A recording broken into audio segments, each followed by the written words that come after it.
Hi, this is Scott Garibay, and today we're going to talk about Dungeons and Dragons, and we're going to talk about Leader Games board game Oath, and we're going to talk about complexity and what it means for the future of Dungeons and Dragons.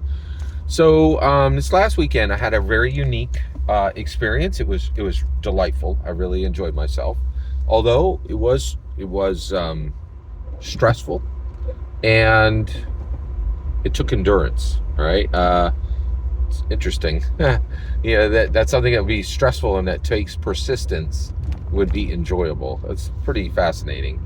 All right, so let's talk about Leader Games game Oath and its relationship with complexity and what this means for Dungeons and Dragons. So first of all, board games are an interesting aspect of my life. I don't buy new board games anymore, and the reason why is there is huge competition for my money. Right, every time I get $1, I get $60 every 2 weeks. Right, it's not a lot. Right, I got to be really careful, and the reason why is throughout my entire life, I've always had the same pull for my money: a D&D canon hardback. I want to own every single D&D canon hardback that exists. And there's a new one coming every 3 months, which means I would need to save. Well, things have changed. Now there are Lego Dungeons and Dragons releases, and there are Lego releases that I want to use for Dungeons and Dragons. Huge competition for my money. So I have 50 board games. I never buy any new ones, and the reason why is the secret's out, right? Like, everybody in my neighborhood knows I'm a top tier board gamer, and I love board games, and whatever board game you got, I'm in, right? And so I have access to multiple other collections that are better than mine, and I could borrow the games, or people will just bring them over and they'll play them at my house, right? So that's exactly what happened here. So one of my friends spent $90. It was $100 total, right? $100 on Oath, right? And so it's $100 board game, right? It's gorgeous. It comes on. It has all these cards. It's similar to Gloomhaven, but it can be played in a reasonable amount of time. It can be played in 2 hours, right? I'm not saying what the time is on the box. I'm saying how long it would actually take to play this game, right? Because I don't think those box things are often very.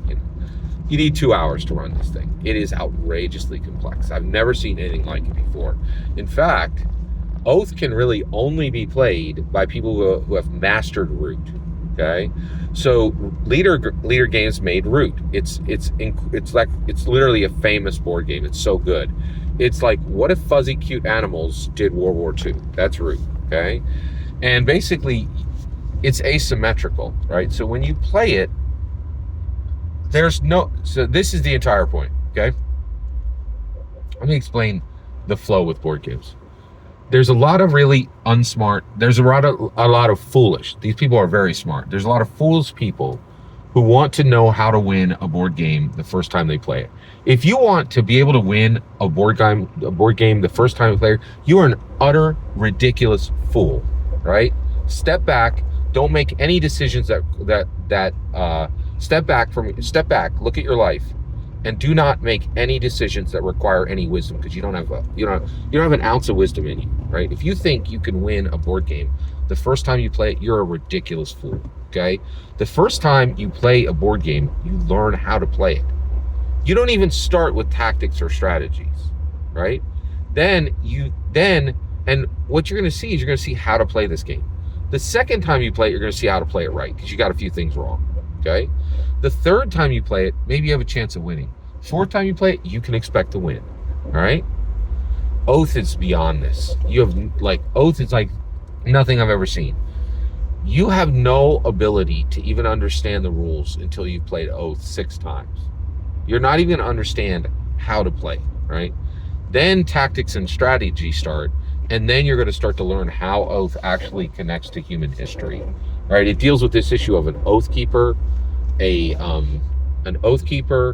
usurper, and an exile. Right? And it literally talks about how an exile would come out from the desert, Paul Atreides style, and overthrow the king.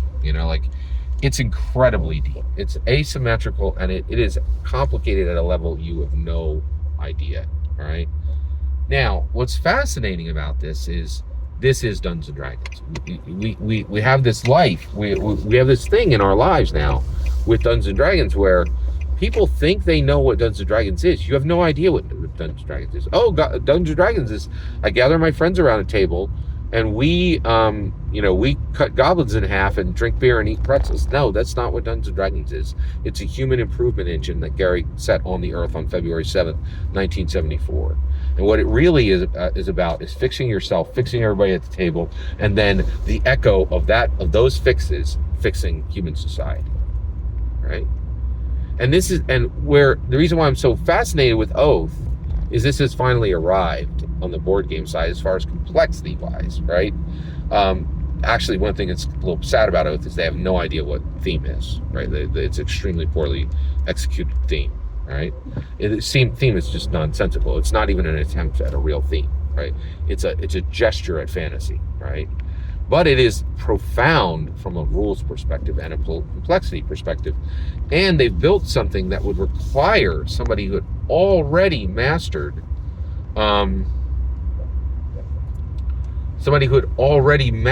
Root, right? That's the only people who can play Oath. People who have already mastered Root, right? And it's astounding. Like, the level of complexity is beyond, right?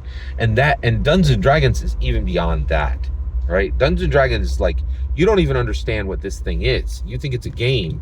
And Oath is a complex game, right? Dungeons and Dragons is a complex human improvement engine, right? That requires fuel, right? And requires maintenance and has to be installed correctly, right? The level of complexity on Dungeons and Dragons is shocking. And one of the issues we have right now is there has been a path to understanding. There actually has been a path to understanding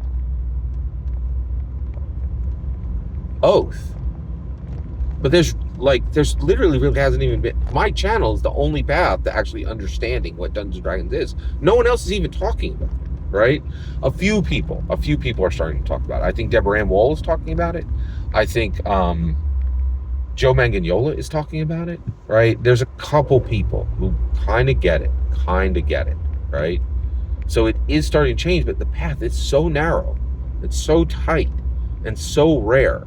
Okay, so the reality is the reason why we're talking today is like just complexity, tolerance for complexity. In order to do what you and I need to do on Dungeons and Dragons, the tolerance for complexity has to be so massively high, it's not even able to be acknowledged by most people, right? Not even the infrastructure of it, right? And I also am kind of like talking to myself, because there are days where I'm like, why can I not convince anyone to see what Gary actually accomplished on February 7th, 1974? Why can no one see this but me, right?